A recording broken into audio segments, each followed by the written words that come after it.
പോകാൻ പറ്റുമോ? വിദേശത്ത് വാസയോഗം നല്ലവരുണ്ട്. പിന്നെ നമ്മൾ ഉദ്ദേശിക്കുന്ന കാര്യം നല്ലപോലെ നടക്കുകയും ചെയ്യും. പിന്നെ നിങ്ങൾ ഉദ്ദേശിക്കുന്ന കല്യാണ യോഗം നിങ്ങൾക്ക് വരും. നിങ്ങളും ഏത് കാര്യം നിർവഹിച്ചാലും നിങ്ങൾ സാധിച്ചെടുക്കുന്നൊരു വ്യക്തിയാണ്. ഏത് കാര്യം നിങ്ങൾ സാധിച്ചെടുക്കുന്നൊരു വ്യക്തിയാണ്. പക്ഷേ നിങ്ങൾക്ക് ഇത്തിരി ദുഃഖങ്ങളുണ്ട്. ആ ദുഃഖത്തിൽ നിങ്ങൾ കരകയറും. അത് ഒരു വർഷം കഴിയണം. മനസ്സിലായി? നല്ലൊരു ആരൂഢം വെക്കാനുള്ള യോഗമുണ്ട്. വീട് വെക്കാനുള്ള യോഗമുണ്ട്. ഈ വീട് വെച്ച് കഴിഞ്ഞിട്ട് നിങ്ങൾ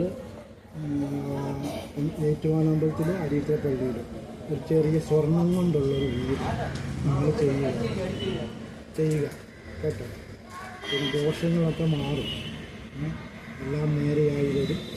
ഒരു വർഷക്കകം നിങ്ങൾ പിടിച്ചാൽ കിട്ടാത്ത രീതിയിൽ നിങ്ങൾ പോകുന്നു.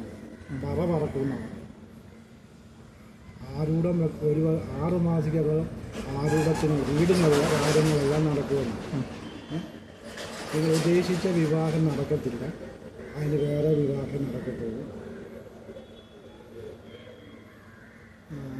അമ്മയ്ക്ക് ഭയങ്കര സങ്കടം ഈ മകനെക്കുറിച്ച്. മകനെക്കുറിച്ച് സങ്കടമാണ് താനും. എപ്പോഴും പ്രാർത്ഥനയാണ് ഈ മകനെക്കുറിച്ച്.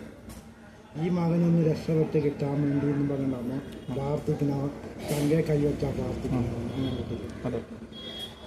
പിന്നെ നിങ്ങൾ ഈ കൈ കൊണ്ട് ആർക്കും ഒന്നും കൊടുക്കരുത്.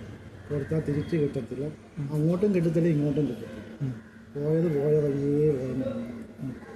വേറെ ഒന്നും ചോദിച്ചു. പിന്നെ വിദേശപണം നല്ലപോലെ കൈകാര്യം. ഇവിടെ നിന്നൊക്കെ പോകും. ഇവിടെ നിന്നൊക്കെ പറഞ്ഞ് പോകും. പിന്നെ നിങ്ങൾക്ക് എന്തോ ഒരു ചെറിയ അസുഖം ഉണ്ടെന്നുള്ളതാണ് ബലമായ സംശയം. അത് ഞാൻ പറഞ്ഞു. ഈ അമ്പലത്തിൽ പോകുന്ന നിങ്ങൾ കരവലങ്ങാട് പള്ളിയിലോ അരീത്തര പള്ളിയിലോ അതുപോലെ ഏലിയാസച്ചൻ്റെ അടുത്ത് ഒരു 15 വീട് കയറിയിട്ട് അമ്മയും ആരോടും കയറിയിട്ട് ആ വഴിപാട് കൊണ്ട് നിങ്ങൾ പോകുന്നതിന് മുമ്പ് നിങ്ങൾ ഇൻ്റർവ്യൂവിന് പോകുമ്പോൾ ഇവിടെ കുറവലങ്ങാട് പള്ളിയിൽ പോയി നിങ്ങൾ ഈ എണ്ണ ഒഴിച്ചിട്ട് വേണം പോകാനുള്ള ഇൻ്റർവ്യൂ.